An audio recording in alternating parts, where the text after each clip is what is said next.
অন্যের খারাপ বিষয় নিয়ে আমরা যতটুক কথা টানাটানি করি, সমালোচনা করি, ঠিক সেইভাবে কি তার ভালো কাজের প্রশংসা এই পর্যন্ত করতে পেরেছি? আমরা নেগেটিভ নিয়ে ব্যস্ত থাকি, আমরা পজিটিভ নিয়ে গুরুত্ব দিই না, যার কারণে ওই নেগেটিভটাই বেড়ে যাচ্ছে, পজিটিভ দিন দিন কমে যাচ্ছে। মনে রাখবেন আমার ইমানদার ভাইয়েরা, ওয়াইলুল লিকুল্লি হুমাজাতিল লুমাজা, রব্বে কারীমের আইন কখনো পরিবর্তন হবে না, মানি না মানি এটাই থাকবে। বুদ্ধিমান তো তারাই যারা নিজের মনকে কন্ট্রোল করে আল্লাহ এবং রাসূলের আদেশকে মেনে নিয়ে এই অল্প দিনের জীবনটাকে কোন রকম কাটিয়ে শেষ করে ওই পরপারের পারের দিকে এগুতে পারে। তার জন্য রয়েছেন আল্লাহ পাকের রহমতের জন্য, তার জন্য রয়েছে আল্লাহ পাকের বিশাল রহমত, তার জন্য খুলে যাবে অনেক বন্ধ রাস্তা। আল্লাহ চাহে তো তার জন্য জান্নাতও হয়ে যাবে। সুবহানাল্লাহ। আমাদের নবীটাকে নবী রাহমাতুল লিল আলামিন, আওয়াজ এখনো পাই নাই। আমাদের নবীটাকে নবী রাহমাতুল লিল আলামিন, নবী রাহমাতুল লিল আলামিন। এবার শুনেন, এই জিনিসটা বুঝতে পারলে অনেক কিছু। সৎসঙ্গে বলবো না, আপনারা বলতে হবে সৎসঙ্গে সর্বনাশ, অসৎসঙ্গে সর্বনাশ, চোরের লগে চললে, ডাকাতের লগে চললে ডাকাত, বেনামাজির লগে চললে বেনামাজি, সুদুদির লগে চললে ঝগড়াটির লগে চললে ঝগড়াটি, নামাজির লগে চললে নামাজি। সুতরাং আমাদের জীবন চলার পথে বন্ধুর দরকার, মানুষের দরকার আছে। এই মানুষগুলা যেন আমরা আল্লাহ এবং রসুলের দিকে তাকিয়ে শনাক্ত করি, সিলেক্ট করি। বন্ধুত্ব এমন ভাবে বানান রবের কাছে যেন ফরিয়াদ করতে পারেন, আল্লাহ এই বন্ধুত্ব দুনিয়াতেও কায়েম রাখিও, গেলেও যেন আমার বন্ধুর ঘরটা আমার পাশেই থাকে। এই বন্ধুত্ব আমি দুনিয়া পর্যন্ত শেষ করতে চাই না মাওলা, এই পরিচয়, এই সম্পর্ক আমি জান্নাতের মধ্যেও দেখতে চাই। আপনিও ওই বন্ধু আপনাকে সাপোর্ট করবে, আপনি বন্ধুকে সাপোর্ট করবেন। মাঝে মধ্যে আপনি নামাজের জন্য ওনাকে ডাকবেন, নামাজের জন্য আপনাকে ডাকবে। দুইজন বন্ধু এক জায়গায় আছেন, হঠাৎ একজন এসে আপনাদের সাথে ঝগড়া করলো, আপনার মেজাজ গরম হয়ে যাচ্ছে, সেই বন্ধু যেন আপনাকে পিঠের মধ্যে 2-3টা থাপ্পড় দিয়ে বলতে, এই বাপ রাগ করার দরকার নাই, কতজন কত কিছু বলবে, আল্লাহকে খুশি করাই আমাদের কাজ। রাগকারীকে আল্লাহ পছন্দ করে না, সুতরাং রাগকে কন্ট্রোল করো। এভাবে যেন আপনাকে আস্তে আস্তে গুনাহ থেকে ফেরাতে পারে, এরকম বন্ধু আল্লাহ আমাদের সবার জীবনে দান করুক। আপনার জানা মতে এই পৃথিবীর বুকে নবীর মতো আর কেউ আছে? নবীর মতো গুণওয়ালা আর কেউ আছে?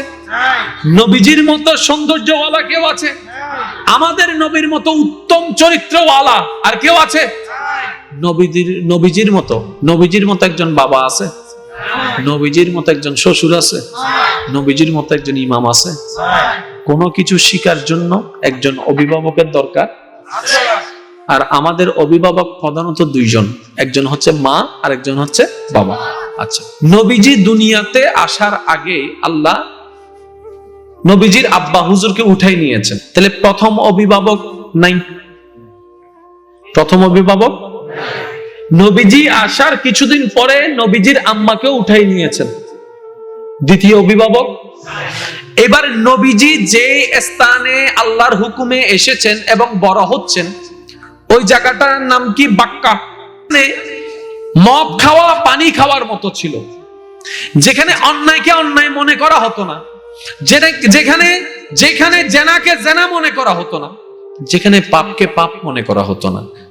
ওইটা এমন একটা পরিবেশ সময় ছিল, পাপটাকে ন্যায় মনে করা হতো, মিথ্যাকে সত্য বলে মনে করা হতো, অন্যায়কে ন্যায় বলে ভাবতো। যেখানে সততা বলতে কিছু নাই, সত্যতা বলতে কিছু, ভদ্রতা বলতে কিছু, মায়া বলতে কিছু, মমতা বলতে কিছু, এটা বোঝার জন্য এতটুকুই যথেষ্ট। জন্মগ্রহণ করলে নিজ বাবাই পিতাই মাটি খনন করে ওই জীবিত শিশুটাকে, কন্যা সন্তানকে মাটির নিচে দাফন করে ফেলতো, বাবার বুক কাঁপতো না, কম্পন করতো না। এত পাথরওয়ালা মনওয়ালা ছিল তারা, যাদের মায়া ছিল না, মমতা ছিল না।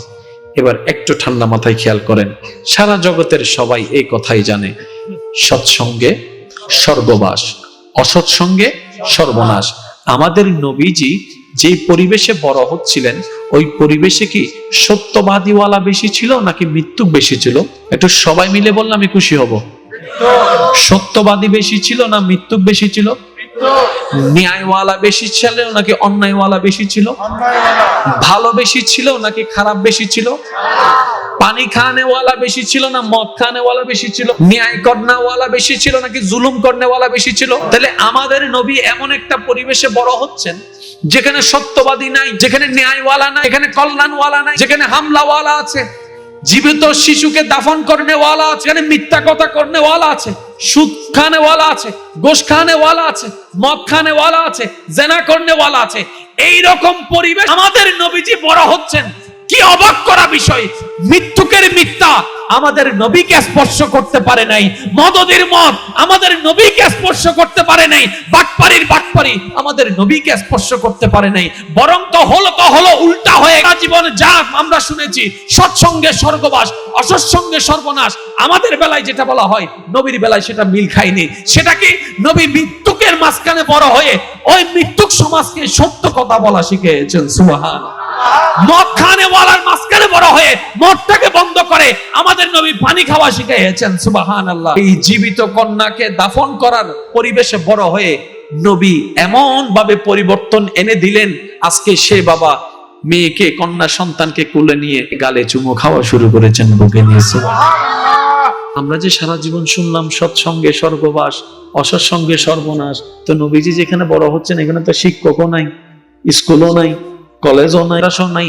এবার প্রশ্ন হচ্ছে, হে নবী রাহমাতুল লিল আলামিন, আপনি এমন পরিবেশের মধ্যে থেকেও কিভাবে আপনি দিনের পর দিন এইভাবে সত্যের সাথে অটল ছিলেন?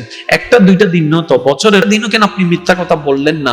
একটা দিনও কেন আপনি বাটপাড়ির জগতে ছিলেন না? একটা দিনও কেন আপনি অন্যায় করলেন না? আরে আমার নবীর এমন বড় হওয়া ছিল এত সুন্দর যে বাটপাড়ের বাটপার, সেরা বাটপার, আবু জাহেলের মতো বাটপার পর্যন্ত বলতে বাধ্য হয়েছে করতে পারে। পৃথিবীর সবাই অন্যায় করতে পারে, পৃথিবীর সবাই মিথ্যা বলতে পারে, কিন্তু এতটুকু মনে রাখিও, পৃথিবীর সবাই বেঈমানি করলো, একজন বেঈমানি করবে না, একজন মিথ্যা বলবে না, সেটা হচ্ছে আব্দুল্লাহর ছেলে মুহাম্মদ সাল্লাল্লাহু আলাইহি ওয়াসাল্লাম। বলেন সুবহানাল্লাহ। এমন বিশ্বাস নবীজির উপর কারা করেছে? কাফেররা। নবীজির ওই চরিত্রটা দেখেছে বলেই তো এখন জগৎ প্রশ্ন করে, হে নবী রাহমাতুল লিল আলামিন, আপনি এত সুন্দর, এত গোছানো চরিত্র পেলেন তো পেলেন কিভাবে? রব্বে করিম বলে, আরে পাবে না তো পাবে না। কেন পাবে না? তোমাদেরকে শিখানোর জন্য বাবার দরকার হয়, মায়ের দরকার হয়, দাদা নানার দরকার হয়, স্কুলের দরকার হয়, কলেজের দরকার হয়, ভার্সিটির দরকার হয়, অভিভাবকের দরকার হয়, অভিভাবকের দরকার হয়, তোমার উস্তাদের দরকার হয়, মামার দরকার হয়, খালার দরকার হয়। আমার নবী রাহমাতুল লিল আলামিন কারো দরকার নাই আমার নবীর। আমার নবীর জন্য আমি আল্লাহ একাই যথেষ্ট। ইন্নাকা বিআয়ুনি রাহমাতুল লিল আলামিন। কখন কি দরকার, কিভাবে দরকার, টাইম টু টাইম আমি আল্লাহই ব্যবস্থা করে দিব, গাইডলাইন আমিই দিব। বলেন সুবহানাল্লাহ। কত গ্রাম সহজ হয়ে গেল, কত বাটন মোবাইল এখন টাচ হয়ে গেল, কত কিছুর মধ্যে আমরা ডেভেলপ করেছি। আমরা জায়গাতে ডেভেলপমেন্ট আনেছি, আমরা ঘরের মধ্যে ডেভেলপ এনেছি, রাস্তার মধ্যে ডেভেলপ এনেছি, ব্যবসার মধ্যে ডেভেলপ এনেছি, প্রযুক্তির মধ্যে ডেভেলপ এনেছি, কিন্তু যেখানে মূলত ডেভেলপ এনার দরকার ছিল ওই মনুষ্যত্বের ভিতরে আমরা ডেভেলপ আনতে পারি নাই। মানুষ দিন দিন অমানুষ হয়ে যাচ্ছে। না, একটু কল্পনা করে দেখেন, একটা মা বাবার কাছে সবচেয়ে নিরাপদ হচ্ছে সন্তান। সন্তানের কাছে নিরাপদ হচ্ছে মা বাবা। এটা তো বলার দরকারও নাই, এটা তো নিরাপদ এমনি বলতে হয়। কিন্তু বর্তমান সময়ে আমরা দেখতে পাচ্ছি মা বাবার হাতে সন্তান নিরাপদ নাই, এমনও ঘটনা দেখা যাচ্ছে। আবার অনেক জায়গায় সন্তানের কাছে মা বাবা নিরাপদ নাই, এমন ঘটনাও দেখা যাচ্ছে। আজকে যেটা অন্যের ঘটনা আপনি নিউজে দেখছেন কিংবা শুনছেন, আপনাকে মেন মানতে হবে, বুঝতে হবে, চিন্তা করতে হবে, এই ঘটনা যেন আমার ক্ষেত্রে না হয়, আমার ঘরে না হয়। ওই প্রস্তুতিতে আপনাকে আমাকে কথা বলেন। আপনি এখানে ভূমিকম্প হচ্ছে তো কষ্ট হচ্ছে আপনাদের বুঝতে, এখানে ভূমিকম্প হচ্ছে তো ভয়ে আপনার শরীর কাঁপতে শুরু করলো, অন্তর কাঁপতে শুরু করলো। এখন যাবেন তো যাবেন কোথায় বলেন? যেখানে যাবেন সেখানেও ভূমিকম্প। তখন বাধ্য হয়ে বলতে হবে আল্লাহু আকবার। ভূমিকম্প যখন শুরু হয় তখন দেখবেন ডাইনেও আল্লাহু আকবার, বামেও আল্লাহু আকবার, সামনেও আল্লাহু আকবার, পিছনেও আল্লাহু আকবার, চতুর্দিকে আল্লাহু আকবার, আল্লাহু আকবার, আল্লাহু আকবার, আল্লাহু আকবার। এবার রব বলে, বিপদে পড়ে তুমি আমাকে ডাকছো, আমি সহযোগিতা করব, কারণ আমি আল্লাহ রহমান, আমি আল্লাহ রহিম, আমি কাউকে ফেরত দিই না। কিন্তু বান্দা, এই বিপদ আসার আগে যদি তুমি মন থেকে আমাকে ডাকতা, বিপদটা থেকে আমি তোমাকে রেহাই করে ফেলতাম। এবার আসুন, এই পৃথিবী একদিন ধ্বংস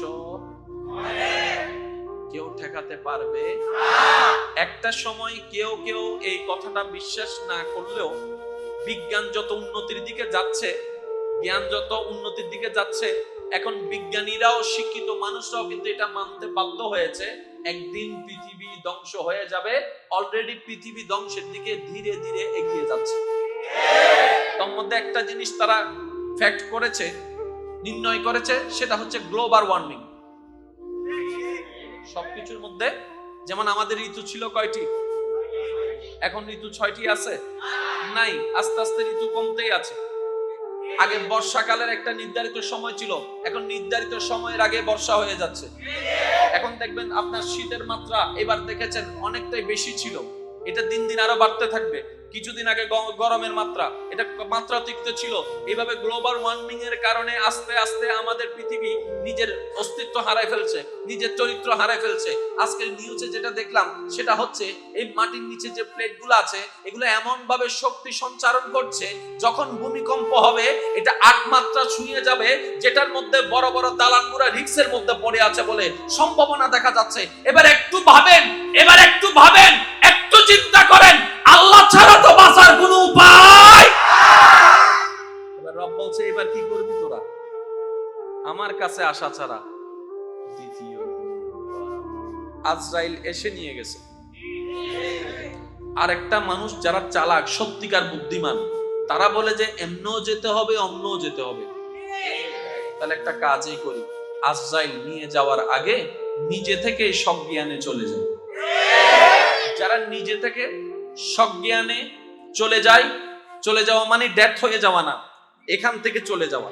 যারা নিজে থেকে সজ্ঞানে চলে যায়, দ্যাট মিন্স রবের দরবারে আত্মসমর্পণ করে নিজের মনকে সঁপে দেয়, চিন্তাকে সঁপে দেয়, হাতকে বেঁধে দেয়, পাকে বেঁধে দেয়, অস্তিত্বকে বিলীন করে দেয়, স্বপ্নকে ধূলিসাৎ করে দেয়, শুধু রবের খুশির জন্য নিজের সবকিছুকে উৎসর্গ করে দিয়ে নিজের পাপরাশির সেই ভান্ডার নিয়ে রবের দরবারে তওবার মাধ্যমে হাজির হয়।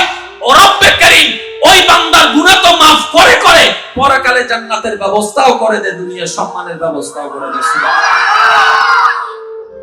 কিন্তু যারা নিজে থেকে চায় না, ঘাউরামি করে, 1 সপ্তাহ, 1 মাস, 1 বছর, 5 বছর, 10 বছর, যতদিন আল্লাহ চান অবকাশ দেন, ওই সময়টা যখন শেষ হয় আজরাইল গিয়ে তাকে পাকড়াও করে।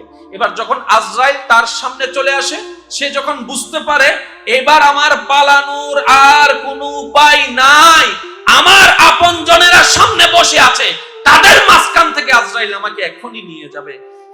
বেশি বেশি আল্লাহর কাছে ইস্তেগফার করে, বেশি বেশি আল্লাহর কাছে আত্মসমর্পণ করে, ওই বান্দাগুলাই সবচেয়ে বুদ্ধিমান। আবার নবী রাহমাতুল লিল আলামিন বলে, ইস্তেগফার বিপদকে বিলীন করে দেয়। সুবহানাল্লাহ।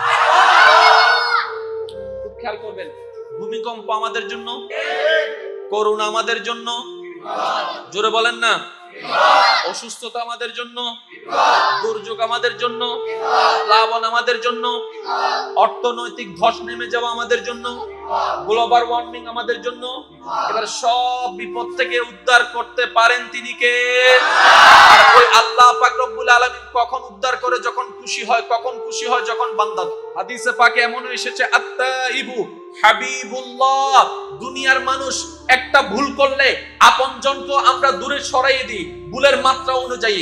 দুনিয়ার মানুষ প্রিয়জনেরা যদি ভুল করে, তাদের সাথে সম্পর্ক পর্যন্ত আমরা বিচ্ছেদ করে ফেলি, ব্রেকআপ করে ফেলি, আমরা দূরে সরে যাই। কিন্তু রব্বে কারীম এমন দয়াবান, বান্দা একটা গুনাহ করে আল্লাহকে নারাজ করে, 2টা গুনাহ করে আল্লাহকে নারাজ করে।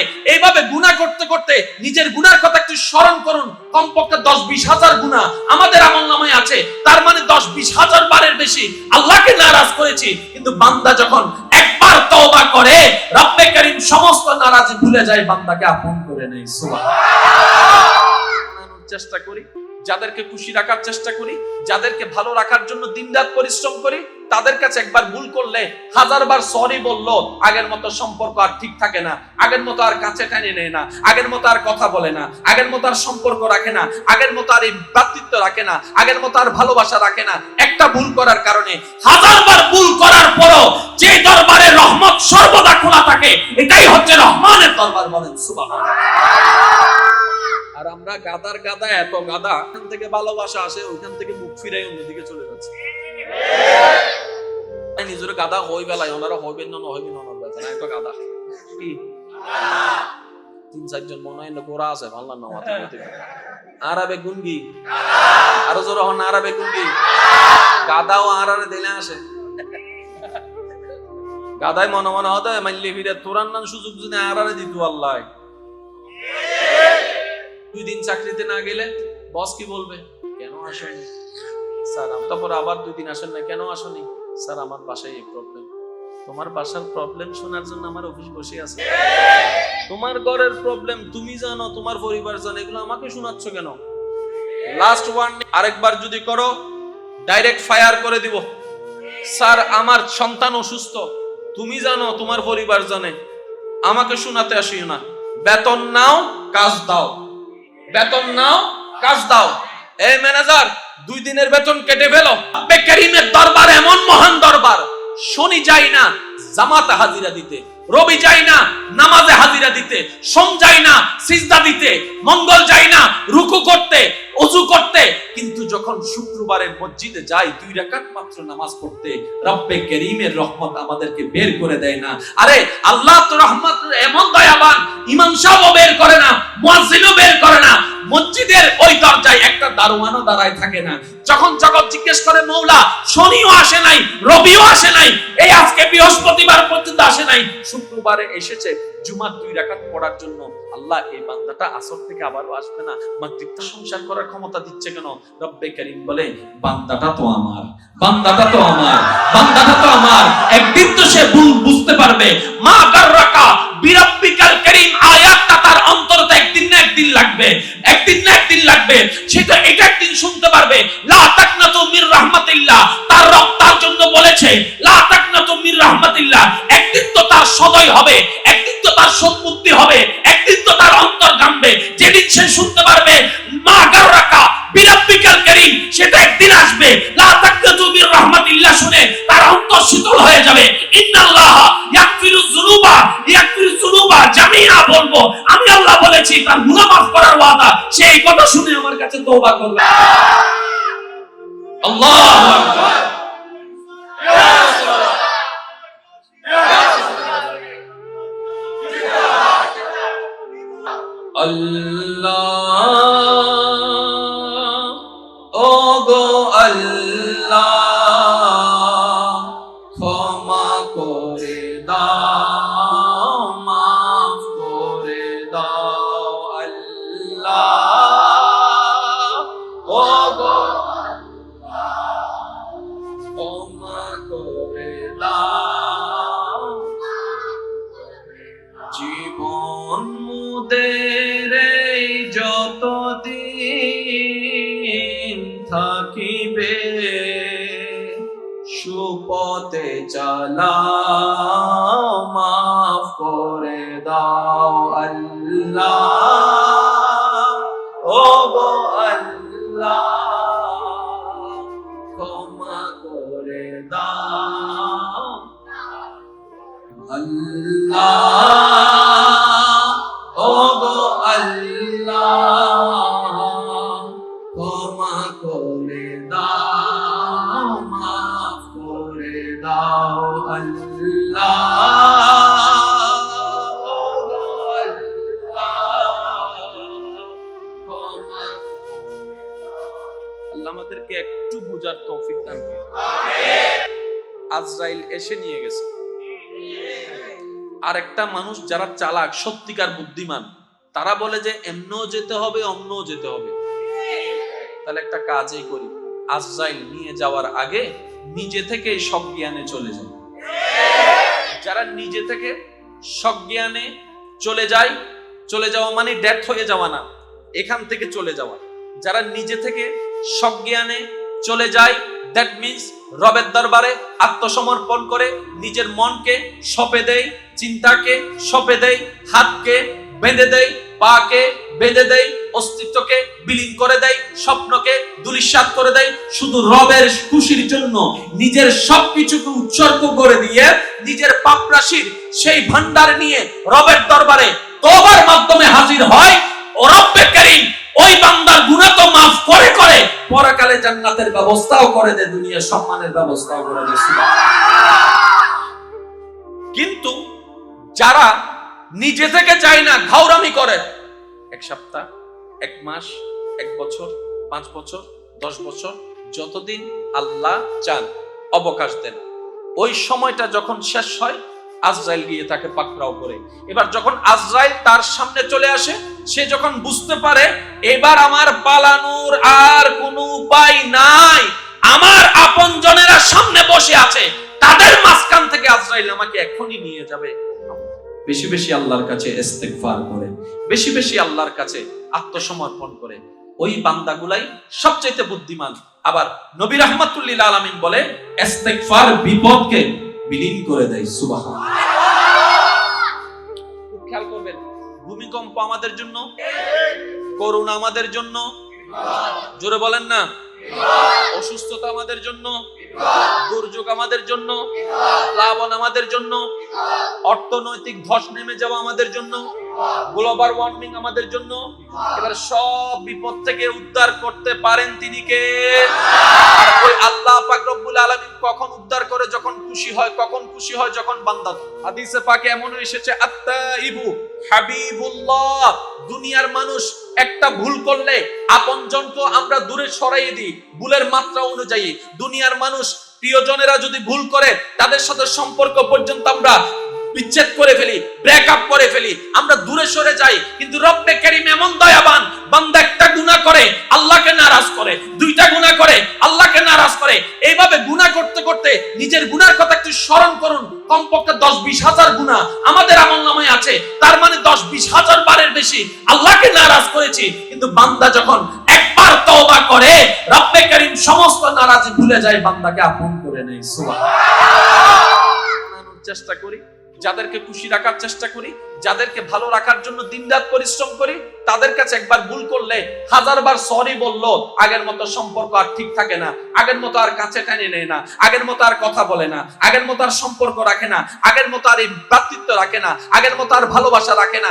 একটা ভুল করার কারণে 1000বার ভুল করার পরও যে দরবারে রহমত সর্বদা খোলা থাকে, এটাই হচ্ছে রহমানের দরবার। বলেন সুবহানাল্লাহ।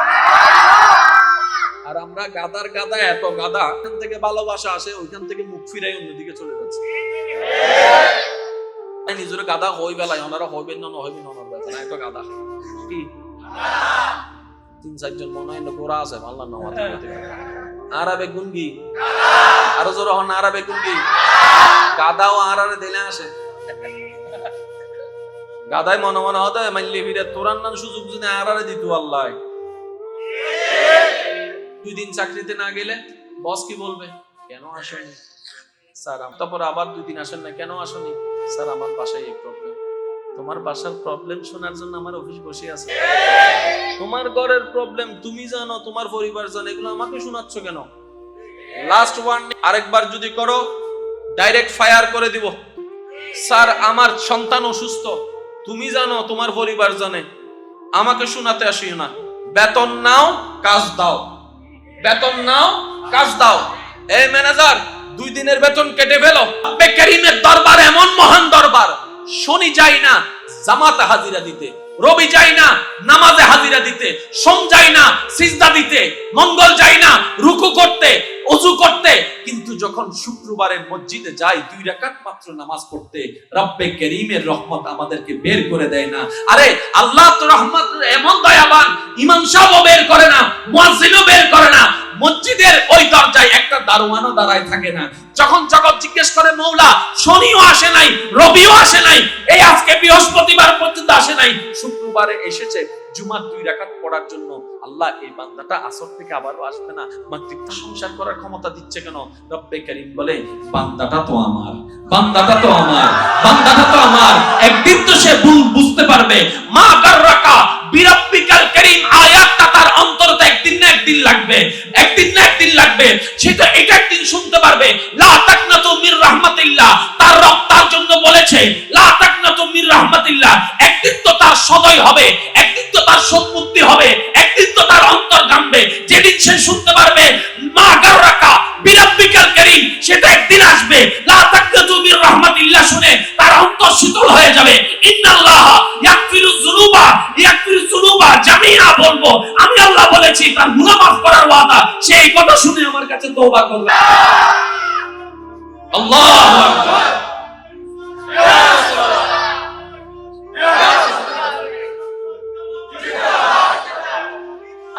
আল্লাহ ওগো আল্লাহ ক্ষমা করে দাও, মাফ করে দাও। আল্লাহ ওগো ক্ষমা করে দাও, জীবন মুদের যতদিন থাকিবে সুপথে চালাও, মাফ করে দাও। আল্লাহ ওগো আল্লাহ ক্ষমা করে দাও। আল্লাহ ওগো আল্লাহ ক্ষমা করে দাও, মাফ করে দাও। আল্লাহ ওগো আল্লাহ ক্ষমা। আল্লাহ আমাদেরকে একটু বুঝার তৌফিক দান করুন। করতে পারে, পৃথিবীর সবাই অন্যায় করতে পারে, পৃথিবীর সবাই মিথ্যা বলতে পারে, কিন্তু এতটুকু মনে রাখিও, পৃথিবীর সবাই বেঈমানি করলো, একজন বেঈমানি করবে না, একজন মিথ্যা বলবে না, সেটা হচ্ছে আব্দুল্লাহর ছেলে মুহাম্মদ সাল্লাল্লাহু আলাইহি ওয়াসাল্লাম। বলেন সুবহানাল্লাহ। এমন বিশ্বাস নবীজির উপর কারা করেছে? কাফেররা। নবীজির ওই চরিত্রটা দেখেছে বলেই তো এখন জগৎ প্রশ্ন করে, হে নবী রাহমাতুল্লিল আলামিন, আপনি এত সুন্দর, এত গোছানো চরিত্র পেলেন তো পেলেন কিভাবে? রব্বে করিম বলে, আরে পাবে না তো পাবে না।